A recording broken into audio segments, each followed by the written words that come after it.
ഒരു കാലത്തും ജമാഅത്തെ ഇസ്ലാമിയുടെ പിന്തുണ CPM തേടിയിട്ടില്ലെന്ന് മുഖ്യമന്ത്രി പിണറായി വിജയൻ. മതേതര സ്വഭാവം കാണിക്കാൻ ചിലയിടങ്ങളിൽ ജമാഅത്തെ ഇസ്ലാമി ഇടത് സ്ഥാനാർത്ഥികളെ പിന്തുണച്ചിട്ടുണ്ടാകാമെന്നും മുഖ്യമന്ത്രി പറഞ്ഞു.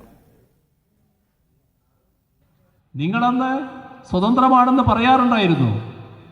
ആ സ്വതന്ത്ര വേഷം കാണിക്കുന്നതിന് ഏതെങ്കിലും ഒന്നോ രണ്ടോ സ്ഥലത്ത് ഞങ്ങളുടെ സ്ഥാനാർത്ഥികളെ ചിലപ്പോൾ പിന്താങ്ങിയിട്ടുണ്ടാകാം. ഞങ്ങൾ നിങ്ങളുമായി ഒരു ഘട്ടത്തിലും തെരഞ്ഞെടുപ്പ് ധാരണ ഉണ്ടാക്കിയിട്ടില്ല.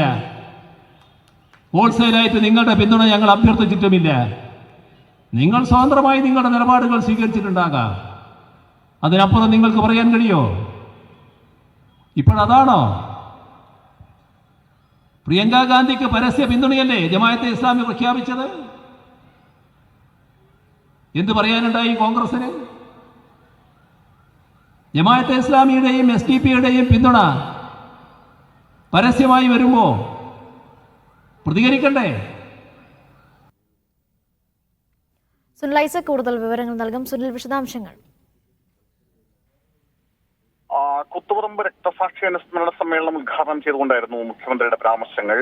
നേരത്തെ BJP-യുടെയും സംഘപരിവാർ സംഘടനകളുടെയും സഹായം പരസ്യമായും രഹസ്യമായും തേടിയിട്ടുള്ള കോൺഗ്രസ് നിലവിലിപ്പോ SDP-യും ജമാഅത്തെ ഇസ്ലാമിയും പോലുള്ള സംഘടനകളുടെ പിന്തുണയാണ് തേടുന്നതെന്നാണ് മുഖ്യമന്ത്രിയുടെ കുറ്റപ്പെടുത്തൽ.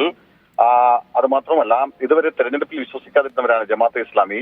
നേരത്തെ സ്ഥാനാർത്ഥികളെ നോക്കി പിന്താങ്ങുന്ന ഒരു രീതി ജമാഅത്തെ ഇസ്ലാമിക്ക് ഉണ്ടായിരുന്നു. അത് അവരുടെ മതേതര സ്വഭാവം കാണിക്കുന്ന വ്യാജേന അത്തരത്തിൽ പല ഘട്ടങ്ങളിലും ചില ഇടത് സ്ഥാനാർത്ഥികളെ പിന്തുണച്ചിട്ടുമുണ്ട്. എന്നാൽ ഒരു ഘട്ടത്തിലും ജമാഅത്തെ ഇസ്ലാമിയുടെ പിന്തുണ LDF തേടിയിട്ടില്ല.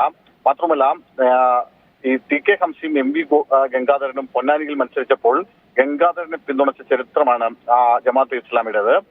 അതുകൊണ്ട് തന്നെ അവരുടെ ഈ മതേതര നിലപാട് എത്രത്തോളം കള്ളമാണ് എന്ന് മനസ്സിലാകുമെന്നും മുഖ്യമന്ത്രി ആരോപിക്കുന്നു. ഒരു കാലത്തും പിന്തുണ തേടിപ്പോയ ചരിത്രമില്ല. മാത്രമല്ല, വയനാട് പ്രിയങ്ക ഗാന്ധിയെ ജമാഅത്തെ ഇസ്ലാമി പരസ്യമായി പിന്തുണച്ചു. അത് എത്രത്തോളം അപകടകരമാണെന്ന് കോൺഗ്രസ് മനസ്സിലാക്കണം. അത് വേണ്ടെന്ന് പറയാനുള്ള ധൈര്യം കോൺഗ്രസ് കാണിച്ചില്ലെന്നും രാഷ്ട്രീയ ആർജവം കാണിക്കാനുള്ള ധൈര്യം കോൺഗ്രസിനുണ്ടോ എന്നും മുഖ്യമന്ത്രി ചോദിച്ചു.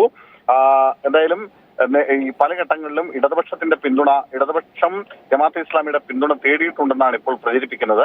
എന്നാൽ അത് തെറ്റാണെന്നും അത്തരത്തിൽ ഒരു ഘട്ടത്തിലും ജമാഅത്തെ ഇസ്ലാമിയുടെ പിന്തുണ LDF തേടിയിട്ടില്ലെന്നുമാണ് മുഖ്യമന്ത്രി അവകാശപ്പെടുന്നത്.